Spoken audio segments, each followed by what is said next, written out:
5pmnation.com.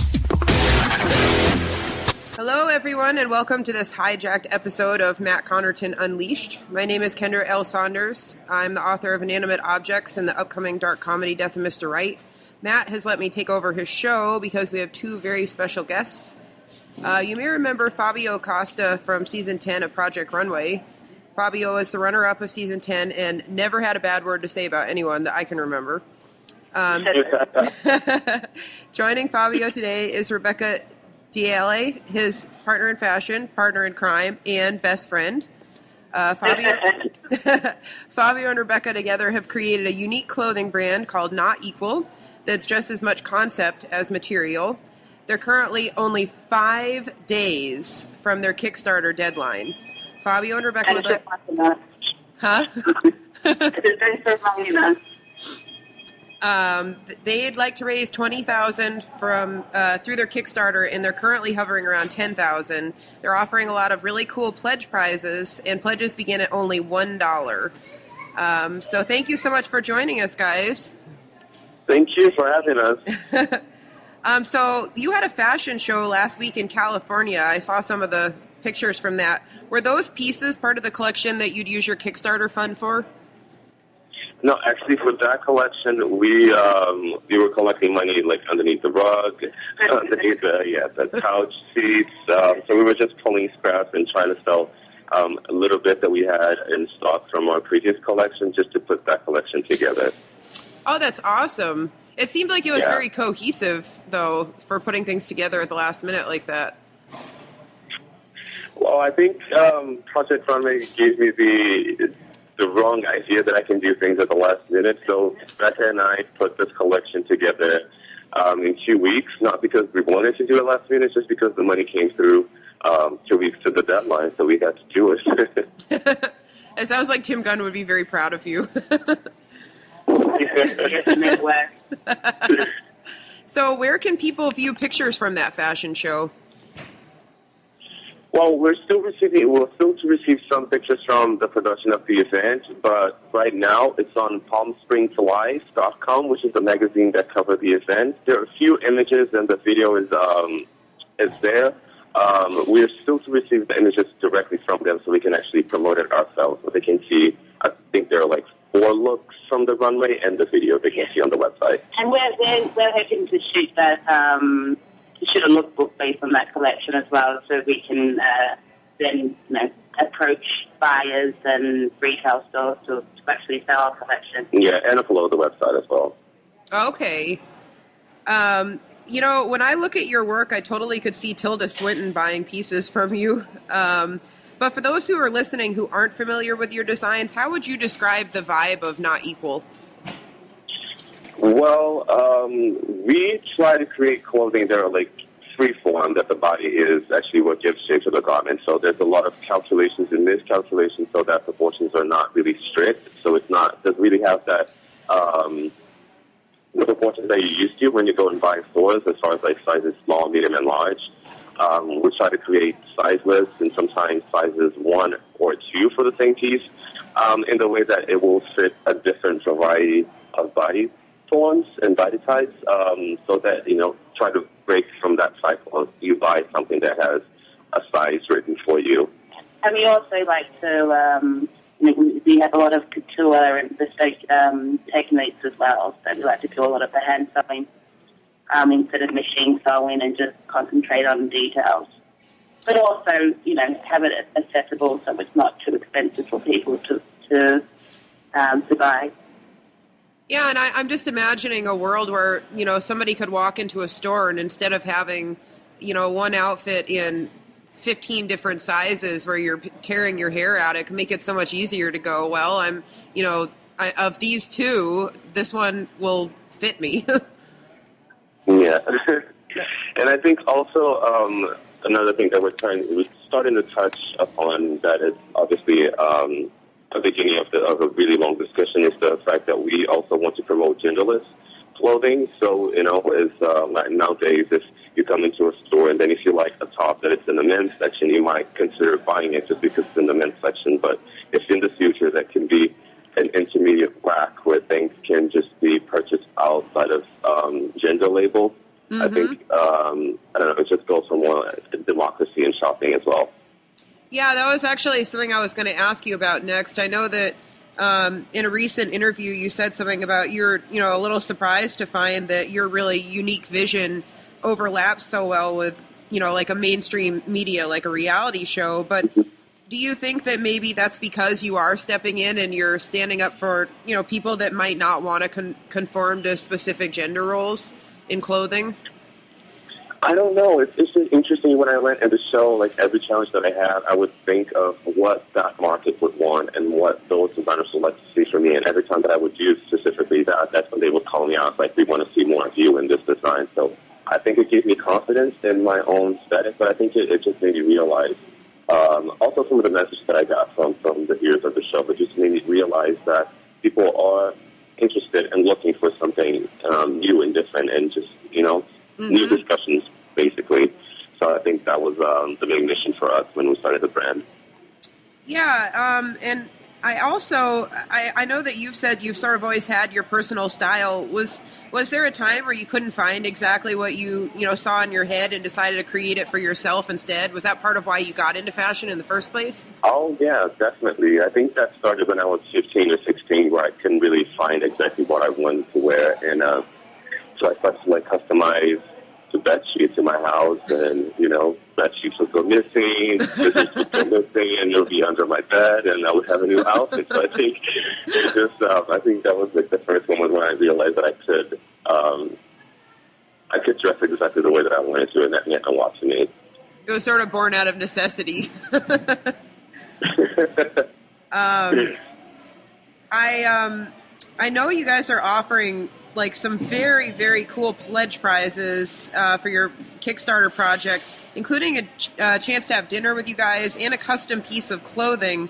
Have you guys made custom clothes for anyone in the past? Have we made custom garments? Yeah. As soon as after Fabio finished Project Runway, we had a lot of people reaching out to him asking for personalized garments to be made. So this is what basically the same time we were creating our label, Not Equal. And so we realized that this was something that we want to continue, and it's going to be open from, now until however long we can sustain it for, to make customized garments. And someone will come over and maybe have 3 separate sittings, and over that time we get to know them on a personal level. So, we start with the fabric and the measurements, and we discuss what they want and for what event specifically. And the whole process probably takes about a month, 3 to 4 weeks. And they're happy and we're happy.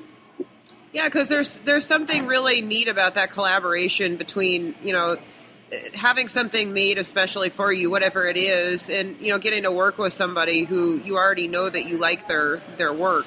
So I think that's one of the really cool prizes that you guys are offering. And for anybody listening who's curious, you should definitely check that out on their website. They actually have several options for either collaborating on a piece or having a custom piece made.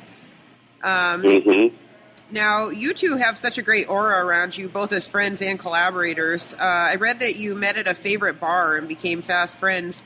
When did you decide to create the line together? Well, before, a long time ago, when Rebecca and I still used to work together in retail, I approached that store that we were working at the time, and I just said, listen, I'm putting together a collection. Can I sell it here? And then for a lookbook for that collection was the first time that Becca and I actually worked together. I had the pieces, and she did the artistic direction and styling for the photo shoot. So that was the first time that we worked together. And then from that point, we did costumes, and we actually every project that we worked on, I do a little bit of the sewing, she does a little bit of the sewing. It's all it's very it's very shared. The energy is very it flows very fluidly. So I think it's a good match. And also, I think it's about concept that we really enjoyed the process of, especially in the beginning when things weren't as tangible. We'd sit down at a bar and just fill up a notebook with crazy ideas. relating to or not so to fashion. It could just be art design or just about general life. So we have that in common, and that's something that we hold pretty dear to our creative process. And it's always fun to be able to create something with, a friend, because usually you can say things to each other that you might not be able to say to somebody you don't know if somewhere along the line you don't like something or you love something and you're like, no, please keep this. Yeah, it's interesting. That proximity works in our advantage, but sometimes it can work against us because we're at home all the time. We're together all the time. So it gets to the point it's beyond finishing each other's sentences. We just look at each other and we know. But sometimes it's good to actually. That's what I was thinking. Yeah, sometimes it's good to have this little bit of separation because sometimes we notice that an afternoon apart from each other we meet again and there's so many stories that we share. I think we spend so much time together. Well, Fabio, you recently styled a shoot for Lord & Taylor, which people can view online at Lord & Taylor's YouTube page. I really liked your view about mod style, which is so popular right now. And you talked a little about, how the mod style was more about geometric shapes and lines rather than showing off skin. So what is your favorite past decade in fashion?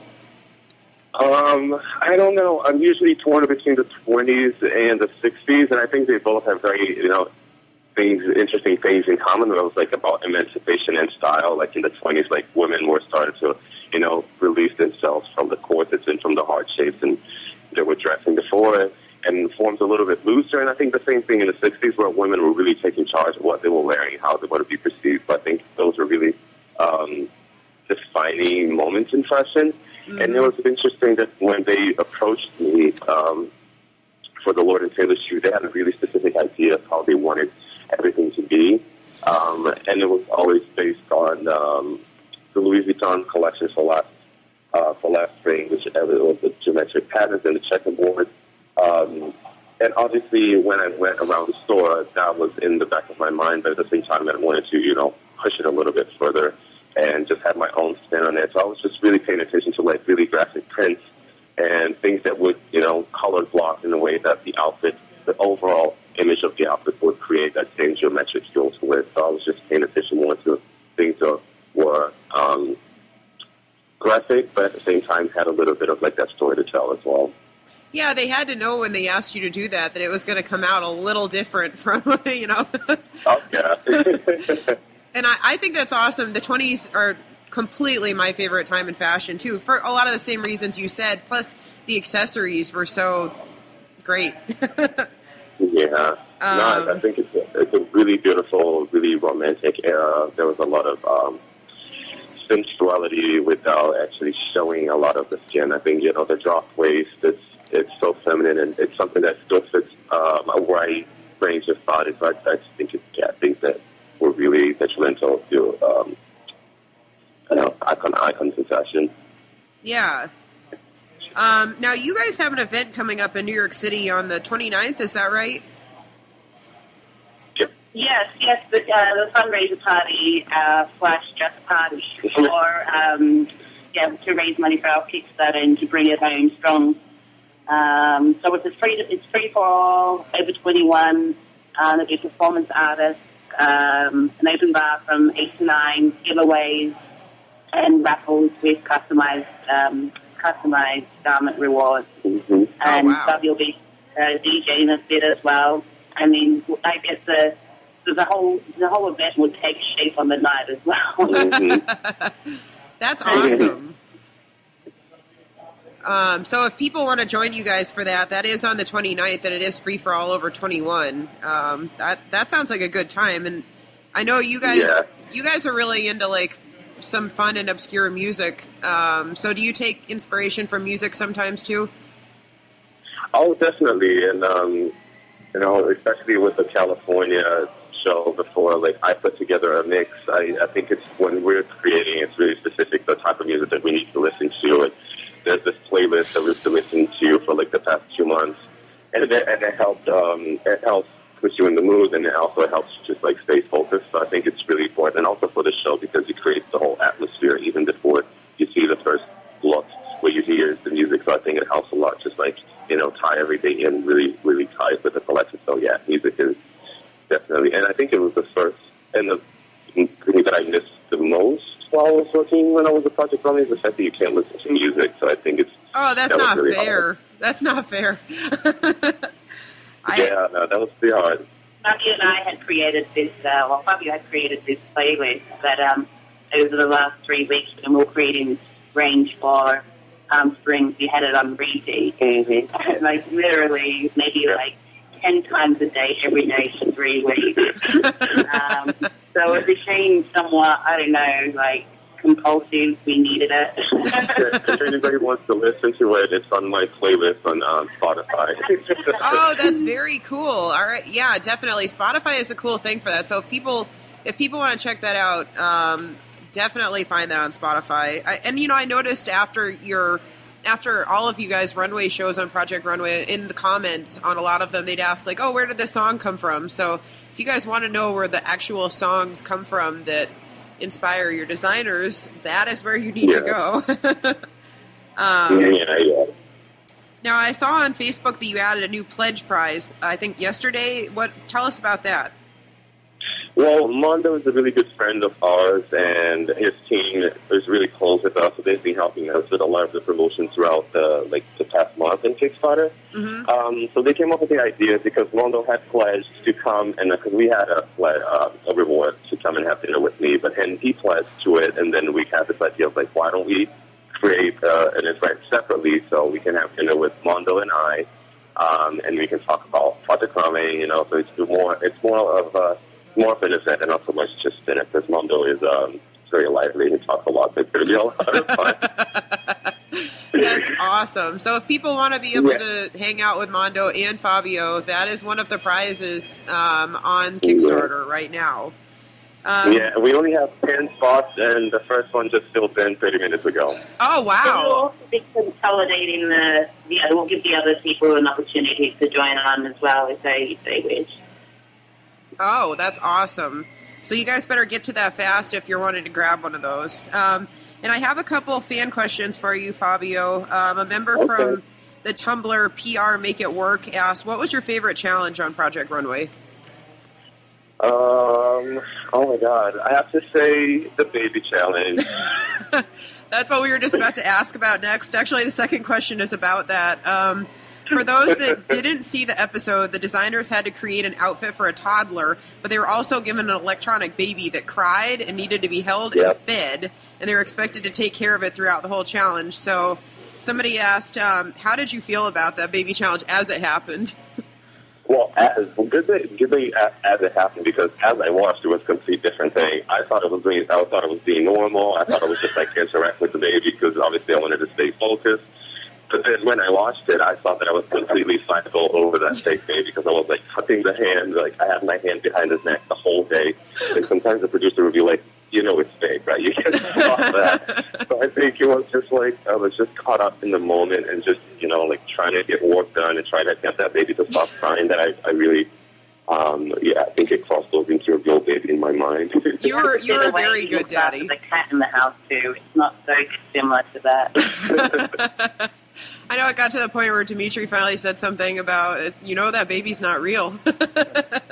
Yeah, I know. And actually, when I watched the show and I watched how crazy I was getting with the baby, then I was like, okay, yeah, I could have calmed down a little bit on the baby. At least you didn't abandon your baby like a couple of the other people did. Took it with me when I was smoking. Good father right there. And Brittany asked, are there any designers from Season 10 that you'd like to make a couple outfits with just for fun? Melissa, yeah. Melissa and I had a really good connection. Towards the end, I would say the top 5, Sanji, Dimitri, and Chris, Melissa, and I, we became really good friends. I like them all, but I like Melissa's aesthetic. I like the way that she creates. I like that she has a strong point of view, but at the same time, like, people are able to connect to it and understand it. So I think that we would create something interesting. And I think just because also we don't come from the mainstream side of fashion, so I think it would be interesting to pair up with her. Yeah, it seems like you both use a lot of, plays with fabric about using, hard and soft fabric. And Yeah.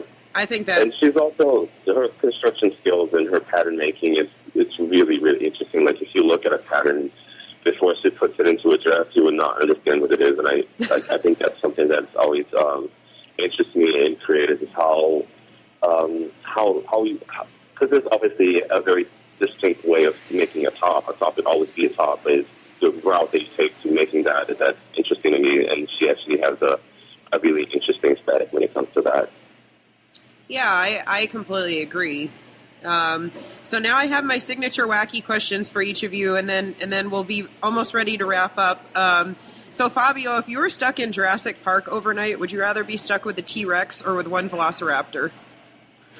Oh my God, I'll say it's T-Rex. Velociraptors are too fast. I can't run that much. T-Rex has short arms, so like if it comes out to trying to grab me, you would have a harder time. That's a good choice. You could always climb a tree too, like they did in the movie, I guess. That's true. And Rebecca, if you could be one classic storybook villain, would you rather be Captain Hook or the Queen of Hearts? Oh, the Queen of Hearts, off of it all their heads. What about you, Rebecca? This is the Queen of Afternoon. Which is funny because our next collection is based off of Alice in Wonderland. So, yeah, that's cool. I've been playing with the Queen a whole lot lately. Yes, I would have to just stay true to our concept. I would have to do the same. Oh, that's awesome. Well, you guys heard that there is going to be a sort of Alice in Wonderland theme for the next work. Yeah, there is. And although we're the inspiration is not the Disney Alice in Wonderland. I don't know if you've seen this. I think she's Swiss.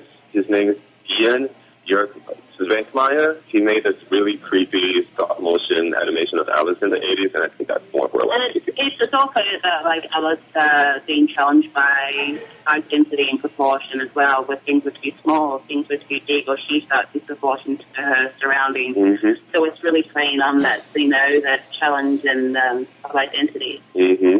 Oh, cool. Very cool. Now, the thing with something like Kickstarter is it does allow all of us to share sort of an element of artist karma. Maybe you only have $25 to throw in, but, if you and everyone else have been inspired by an artist's work and you can help support them by pooling resources together, it does make something substantial. And I do feel like there's a spirit in the community, whether among like writers or musicians or designers or painters or whatever, that we all do know this life. It can be expensive and it's always difficult. So if all of us work together for one artist, there could be a time later where we might need a little something extra and they'll come to our rescue. So Not Equal's Kickstarter deadline is in only 5 days. If you want to make a pledge, now is the time. You can donate a few dollars, or you can snag one of the pledge prizes, which begins at $10 and tops off at, I believe it's $4,000 for travel and accommodation in New York City. You can pledge at their Kickstarter page, which you can find either on their website, which is notequal.co. If you hover over the different points on the geometric pattern on the page, it'll come up with links to like their Facebook and their Kickstarter. You can also find them on Facebook if you look up Not Equal, or you can Google Kickstarter and Not Equal if you're looking for their page. And if you want to share the link to their Kickstarter for to your friends and on social media, that also is always a help.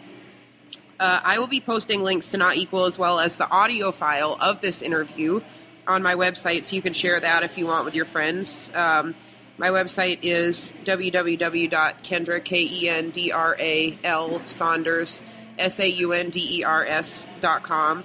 So is there anything else you guys would like to say to your fans before we go? Well, I think most and foremost, thank you so much for everyone that's been helping, for you as well, Kendra, anyone that's been, taking their time to listen and to read and to post and share everything. Everyone that's helped to Kickstarter, everyone that's, sending messages, even if you can't help, even if you can't pledge. Sharing it does a lot of the work for us. So we just want to say thank you for everyone that's supporting and keep an eye out for the future, because we have really amazing things coming up.